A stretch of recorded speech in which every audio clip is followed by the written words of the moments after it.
Olá! A partir de agora, você é nosso convidado para acompanhar uma conversa complexa. Nós vamos falar de dívida dos estados. Isso porque isso é tema recorrente aqui no Congresso Nacional.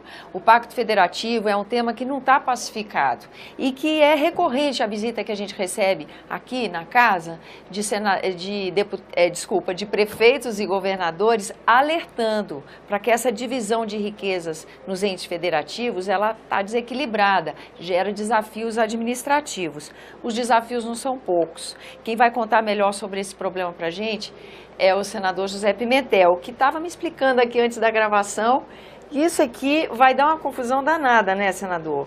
Eu queria que o senhor falasse para a gente, começasse naquele cenário que o senhor deu bem pedagógico para mim, como é que está acontecendo a situação, quem está com o máximo da dívida, quem menos está devendo, como é que vai ser resolvido essa questão dos recursos para os entes federativos. Essa questão do Pacto Federativo no Brasil é uma questão mal resolvida. Vem desde a República. Na monarquia, como todos nós sabemos, era um Estado unitário. E aí o rei, através das suas capitanias, terminava fazendo esses ajustes.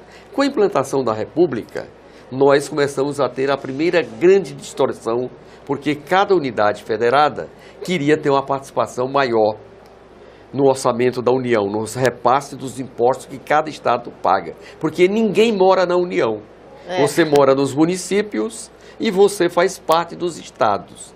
E é ali onde você precisa da saúde, da educação, da cultura, da segurança pública, do convívio, da moradia. A União é uma espécie de síndica que coordena todo esse processo para evitar o esfacelamento. Mas ela nunca tratou igual os seus filhos. Mas durante a elaboração da nossa Constituição vigente agora, a gente tinha uma esperança de que essa coisa fosse resolvida, não é? Nós demos um passo na transparência e também nos espaços de cada ente do Pacto Federativo. E é por isso que isso hoje fica transparente. Por exemplo, todas as dívidas que os estados ricos, São Paulo, Rio Grande do Sul, Minas Gerais e Rio de Janeiro, tinha na República Velha, durante os anos 90, o final do século 20, e isso foi consolidado em 98, a chamada repactuação da dívida dos estados. O que foi isso? A União, ali em 99, assumiu 50% de todas as dívidas que os estados tinham. Você lembra que os estados tinham bancos estaduais? Verdade. O Banespa, o Banerj, isso mesmo, entre outros. E esses, Banestado, que era do Espírito Santo. E tanto, cada estado tinha um banco. E esses estados utilizavam esses bancos para fazer dívida, só que eles não conseguiam pagar. Eu lembro muito bem do meu Ceará, que no início dos anos 80 foi criada uma moeda chamada Gonzagueta, que era em homenagem ao governador da época, Gonzaga Mota, para poder pagar as suas obrigações, porque não tinha dinheiro mais para poder pagar. O fato é que isso foi tudo consolidado, deu em torno de 320 bilhões de reais na época, e na época, R$1 era igual a $1. Para você ter uma ideia da comparação. A metade disso, a União assumiu e todos os contribuintes do Brasil, de qualquer parte, passou a pagar as dívidas dos estados do Rio Grande do Sul, do estado de São Paulo, do estado do Rio de Janeiro e do estado de Minas Gerais. De lá para cá, eles pagaram parte desse restante da dívida, mas ela foi se acumulando.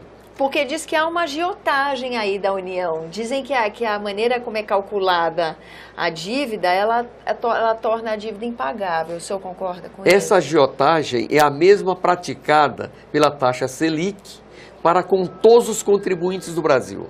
O que passou a ser feito a partir de 2009 é que a atualização das dívidas dos estados é feito pela mesma tabela que atualiza o imposto de renda que você paga. Oi, tá você vendo? Compreender. Para você não é agiotagem.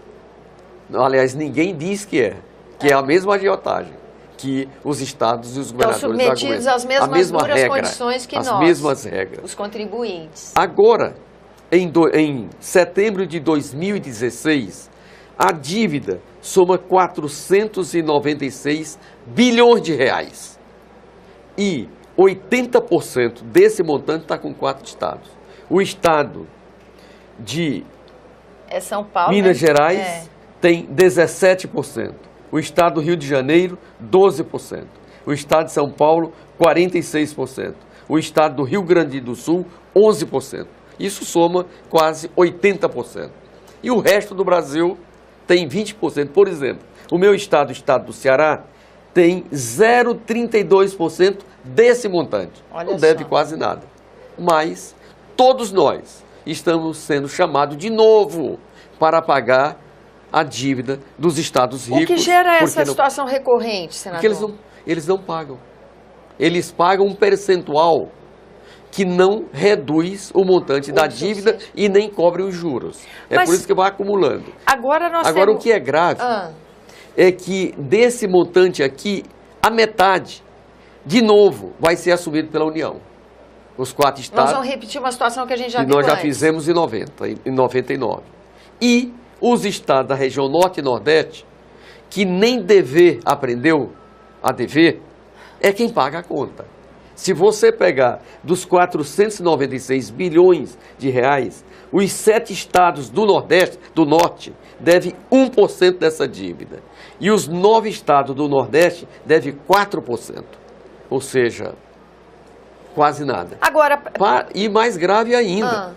para atender às dificuldades do estado do Rio de Janeiro, que não conseguia pagar nesse 2016 a sua folha, ele decretou um estado de calamidade pública e a União agora doou para o estado do Rio de Janeiro 2 bilhões e 900 milhões de reais. Aliás, o Senado votou por unanimidade nessa semana, nessa primeira semana de outubro, essa doação ao estado do Rio de Janeiro.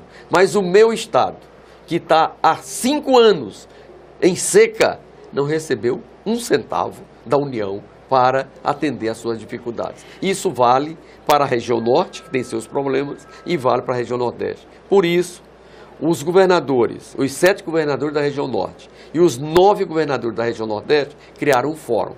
Estão aqui quase toda semana, dialogando com os senadores, com os deputados, com a imprensa. Você tem a oportunidade de recebê-los para que, pelo menos, 7 bilhões seja repassado para as regiões Norte e Nordeste, para também poder pagar a folha do seu pessoal. É o chamado Fundo Social de Emergência para esses 16 estados, 16 estados da região Norte e Nordeste, e não tem quem queira nem ouvir essa proposta. Eles já estiveram na Fazenda nesta semana, lá o ministro Henrique Meirelles disse que para a região Norte e Nordeste não tem um centavo, mas só para o estado do Rio de Janeiro teve 2 bilhões e 900 milhões de reais.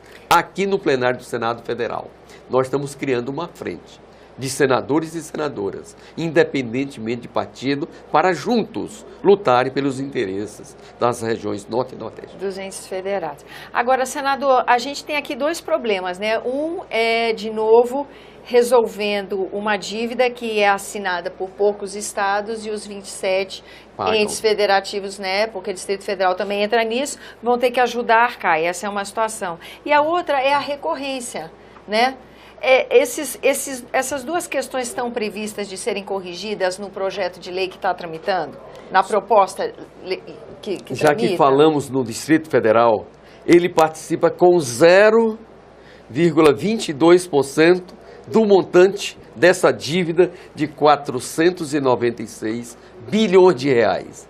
Portanto, os contribuintes do Distrito Federal que não serão beneficiados com essa negociação serão os pagadores da dívida de 4 estados. E como permitir que isso não aconteça novamente? O senhor tem sugestão? O que Isso, fazer para isso não voltar a acontecer?